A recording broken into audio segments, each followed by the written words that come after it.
এই সোলার কন্ট্রোলারটা অনেকেই চেনেন এবং এটার প্রাইসও অনেক কম তুলনামূলক। আর এই কন্ট্রোলারটা অনেকের কাছেই পাওয়া যায়, আপনার বিভিন্ন সেলার বিভিন্ন প্রাইসে সেল করে, বাট সবার কাছেই একই কন্ট্রোলার বা একই কোয়ালিটির না। তো আমি এটা কয়েকটা কন্ট্রোলারই আমি চেক করছি, তো এক একটার ভিতরে সার্কিটের সিস্টেম এক এক রকম এবং কোয়ালিটিও ডিফারেন্স। তো আজকে আপনাদের এই কন্ট্রোলারের দুইটা ভার্সনেরই দুইটা মানে দুই রকমের দুইটা সার্কিটেরই চেক করে দেখব যে কোনটায় কীরকম আউটপুট আসতেছে এবং কোনটার ফিচার কীরকম, এটা টোটালটা চেক করব এবং এর ভিতরে সার্কিটের পার্টসগুলো কীরকম সেটাও চেক করে দেখব। তো চলুন শুরু করা যাক।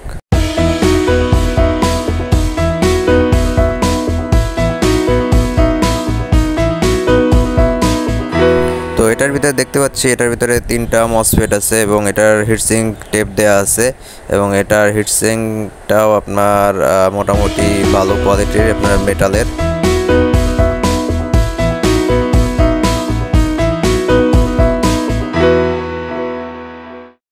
তো এটার বিল্ড কোয়ালিটি যেটা দেখতে পাচ্ছি এটা মোটামুটি আপনার প্রাইসের তুলনায় ভালোই বিল্ড কোয়ালিটি এবং এখানে যে ইন্ডাক্টরটা আছে এটা একটু ভালো করে খেয়াল করুন। এটার উপরে লেখা আছে 470, মানে এটার ইন্ডাক্টরটার মডেল হচ্ছে 470। তো এটার যে সার্কিটের যে আইসিগুলো দেখতে পাচ্ছেন চিপগুলা, সেগুলো মোটামুটি ভালোই মনে হচ্ছে। তো এরপর দেখা যাবে এটা আসলে টেস্ট করার পর যে এটার পারফরমেন্স কীরকম আসে।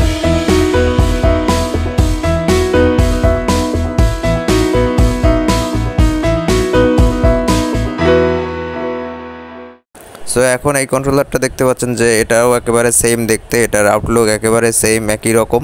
তো চলুন এটা দেখা যাক এটার ভিতরের সার্কিটের অবস্থা কী।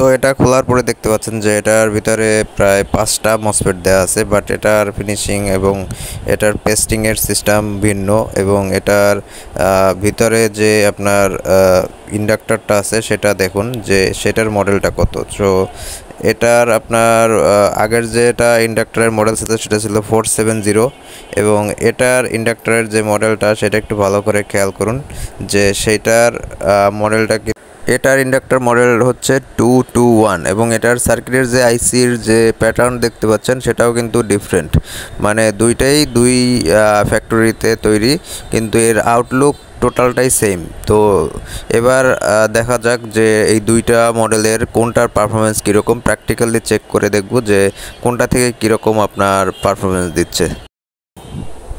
সো এখানে কন্ট্রোলারটার সাথে প্রথমে আপনার ব্যাটারি কানেকশন দিলাম। তো ব্যাটারি কানেকশন দেওয়ার পর ব্যাটারির ভোল্টেজ শো করতেছে আর এখানে এটার সিস্টেম মেনু যেটা শো করতেছে এটা আপনি এখান থেকে ব্যাটারির চেঞ্জ করতে পারবেন এবং ব্যাটারির হাই কাট, লো কাট এবং ফ্লোটিং চার্জ এটা সেট করতে পারবেন।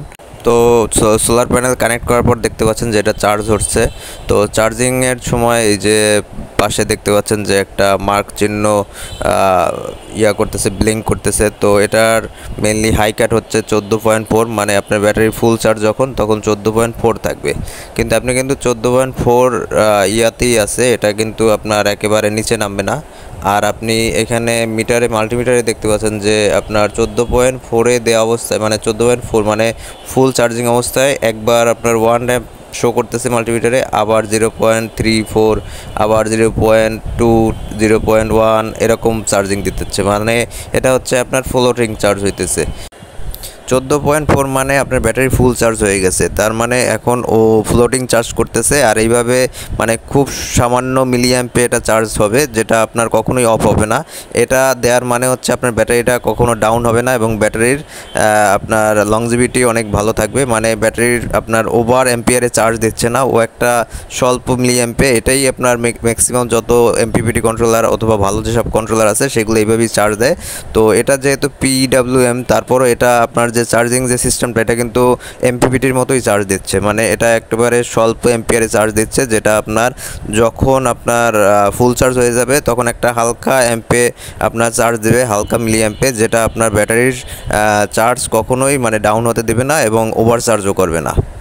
তো ব্যাটারি যেহেতু এখন ফুল চার্জ আছে, তাই এখন ব্যাটারিতে লো অ্যাম্পে চার্জ হচ্ছে এবং ব্যাটারিতে ম্যাক্সিমাম অ্যাম্পিয়ার দিচ্ছে না। তো এখন ব্যাটারিতে একটা লোড দিয়ে দেখবো যে ব্যাটারি ভোল্টেজ যখন ডাউন হয় তখন কন্ট্রোলার থেকে অ্যাম্প কত দেয়। তো সেই জন্য একটা ইনভার্টার ইউজ করব, ইনভার্টারের সাথে একটা ফ্যান কানেক্ট করে ব্যাটারিতে লোড দেবো। তো চলুন দেখা যাক এটা দেওয়ার পর কী হয়। সো ইনভার্টার অন করার সাথে সাথে দেখতে পাচ্ছেন আপনার মিটারে শো করতেছে 6 এম্পিয়ার, মানে 6.5 এরকম এম্পিয়ার শো করতেছে। আর আপনার ব্যাটারি ভোল্টেজ শো করতেছে আপনার 13 সামথিং এরকম। তো আপনি দেখছেন যে যখনই আমি ব্যাটারি ডাউন হলো তো সাথে সাথে আপনার কন্ট্রোলার থেকে অ্যাম্প বেড়ে গেল, মানে আপনার প্রায় 5-6 এরকম অ্যাম্প চলে আসছে।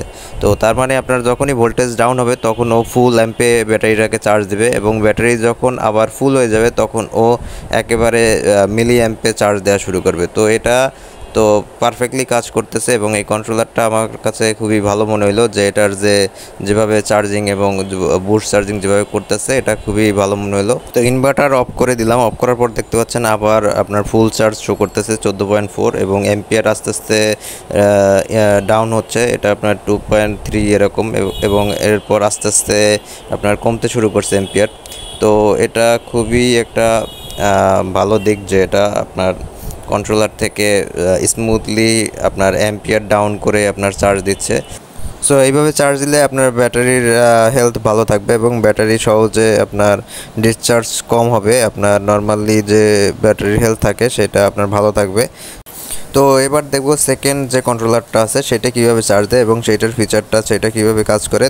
তো এই কন্ট্রোলারটাও দেখতে একেবারে সেম, একই রকম দেখতে, কোনো ডিফারেন্স দেখতে পাচ্ছি না আউটলুকে। তো এটা দেখব আপাতত যে এটা আপনার কীরকম কাজ করে, এটা ব্যাটারিতে লাগিয়ে চেক করে দেখব যে এটার পারফরমেন্স কীরকম এবং কীভাবে চার্জ দেয়। তো এটা দেখতে পাচ্ছেন যে এটা আপনার শুরুতে আপনার যখনই 14.2 14.4 হচ্ছে তখন সাথে সাথে অটো কাট করে দিচ্ছে, এবং 13.8-এ যখন আসতেছে তখন আবার চার্জ দিচ্ছে। তো এটা আপনার এইভাবে অটো কাট এবং হাই কাট লো কাট এইভাবে কাজ করতেছে।